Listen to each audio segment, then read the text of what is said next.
सभापती महोदय, मला बिल झालं की ती एक लक्षवेधी त्यांची 5 संरक्षण द्यावा अशी विनंती आहे. बिलासाठीच थांबलोय आम्ही. बिल घेणारच आहे. बिल प्रायोरिटीच आहे, प्रश्नच नाही. तुमचं 92 नंबरच ना तुमचं? त्यांचं होऊन दे ना. आपण विचारू. 92चं बोलणं झालंय. सभापती महोदय, एसआरएच्या सभापती महोदय, तुमचं 93. तुमचा आज पहिला दिवस आहे ना? सभापती महोदय, काल होते का? आपण मंत्री महोदयांनी पण पाठ केले, त्याच्यामुळे थांबून कोणाकडे करू. असं चाललंय. सभापती महोदय, मग नाही. एसआरएच्या संदर्भातलं अतिशय महत्वाचं बिल या इकडे शासनाने आणलेलं आहे. मी आम्हाला सांग ना तेव्हा. खरं तर एक फार चांगल्या उद्देशाने शासनाने हे बिल आणलंय. घेऊ. आणि जसं माझ्या अगोदरच्या सर्व सदस्यांनी सांगितलं की 20-20, 25-25 वर्ष एखादी एसआरए ही अडकून असते आणि त्याच्यामुळे 97 लोकांचे घराचे स्वप्न थांबा म्हणून. हे अडकून असतात. सभापती महोदय, घेऊ शकत नाही. आपण एसआरएच्या कडे भाऊ जर बघितलं तर मला नटसम्राट मधली एक कविता आठवते की कोणी घर देतं का घर, एका सर्वसामान्याला, मिडल इन्कम ग्रुपच्या व्यक्तीला कोणी घर देतं का घर. लोन नामक भिंती वाचून, सरकारी अटी शर्ती वाचून बँक टू बँक तो हिंडत आहे. कोणीतरी फायनान्स देईल या आशेवर तो आहे आणि विचारत आहे कोणी घर देतं का घर. गेली 20-20, 25-25 वर्ष सभापती महोदय लोक आशेवर आहेत की त्यांचा एसआरएचा प्रोजेक्ट आज होईल, उद्या होईल. काही लोकांच्या तर त्या तिकडे अस्त्या निघून गेल्यात, पण त्या ज्या घरामधनं ते शिफ्ट झाले त्या तिकडे त्या ठिकाणी परत येण्याची संधी त्यांना भेटली नाही.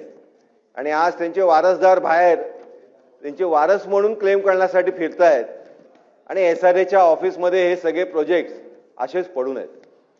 सभापती महोदय, फार चांगल्या उद्देशाने या इकडे शिखर तक्रार निवारण समितीकडे अनेक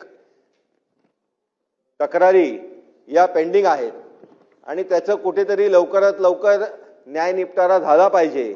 त्याच्यामुळे अजून एक समिती या इकडे तक्रार निवारणासाठी शासनाने या इकडे सुचवलंय. पण सभापती महोदय, प्रश्न असा निर्माण होतो की एक फार चांगल्या आणि स्पष्ट हेतूने जरी हे असेल तरी दोन प्रश्न याच्यामध्ये निर्माण होतात की जी नवीन तक्रार निवारण समिती आहे त्याच्यामधले सदस्य कोण असतील.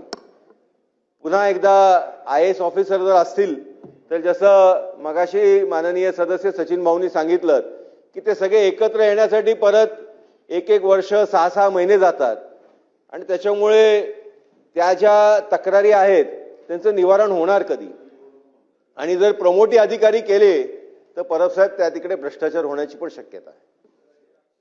आणि त्याच्यामुळे शासनाचं मॉनिटरिंग हे अतिशय महत्वाचं आहे. पण मी काढून सतेज पाटील साहेब, काढून टाक. मी तपासून घेते आणि मग काढते. ठीक? सतेज पाटील साहेब, याच्या मागचा मुख्य हेतू आहे की ताबडतोबीने या संदर्भातले जे निर्णय प्रलंबित आहेत ते निर्णय मार्गी लागले पाहिजेत आणि लोकांना त्यांच्या हक्काची घरं भेटली पाहिजे.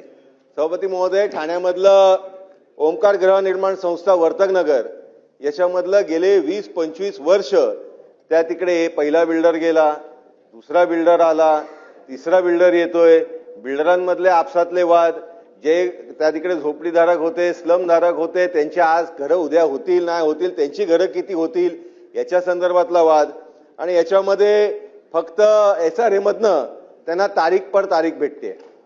आपण ह्या तक्रार निवारण समितीच्या याच्यामधनं कार्यकक्षेमध्ये काही अटी शर्ती शासनाने लादून दिले पाहिजे, काही कंडिशन्स ठेवले पाहिजे. जसं माननीय फडणवीस साहेबांच्या नेतृत्वामध्ये एक 100 दिवसाचा कार्यक्रम दिला गेला, तसं यांना आपण जास्तीत जास्त 2 हिअरिंग मध्ये सीएम साहेबांकडून हे जे प्रकल्प आहेत, जे तक्रारी आहेत यांचं मार्गस्थ त्यांनी केलं पाहिजे, यांचं सॉल्युशन दिलं पाहिजे. आणि 2 हिअरिंगचा जो कालावधी आहे तो 1 महिन्यापेक्षा जास्त असता कामा नये.